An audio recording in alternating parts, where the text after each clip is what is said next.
Hello and welcome to this backwards compatible comics view. Today we're looking at Bloodthirsty, One Nation Underwater, written by Landry with art by Ashley Witter. Now this is the first of a 5-part series. It's an interesting take. First of all, there's a nice piece by Landry at the beginning of the comic, basically talking about his history within New Orleans, which is where this whole book is set. I assume the whole series, but definitely this first issue. So literally what we can see here is this is happening 10 years ago during Hurricane Katrina.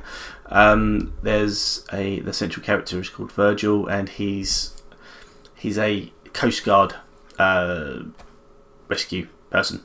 So as you can see from the images there, you can see the fact he's flying over, he's doing his job basically, and then disaster strikes. Now I'm not going to go into disaster because that's kind of a spoiler. The only thing is, as you can see from the imagery from the cover, it's gruesome. It is a horror book, so it's something horror related, but it doesn't go too deeply into it.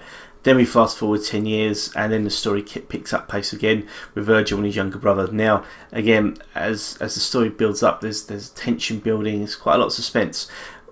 This is definitely an opening. That sounds strange. It's a 44-page comic, so it's got quite a big, it's quite a lot to get your teeth into, which is great.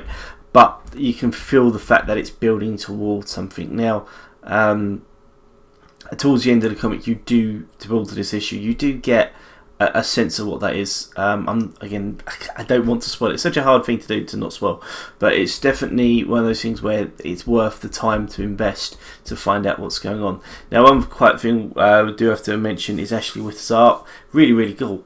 You can see there the choppers, which look absolutely crazy, but there are certain sections of this which do look amazing. So there's quite a lot of the likenesses look very good, but there's certain sections which are in red, and whenever a section is red, you're in for a real artistic treat. So that's definitely something to look out for.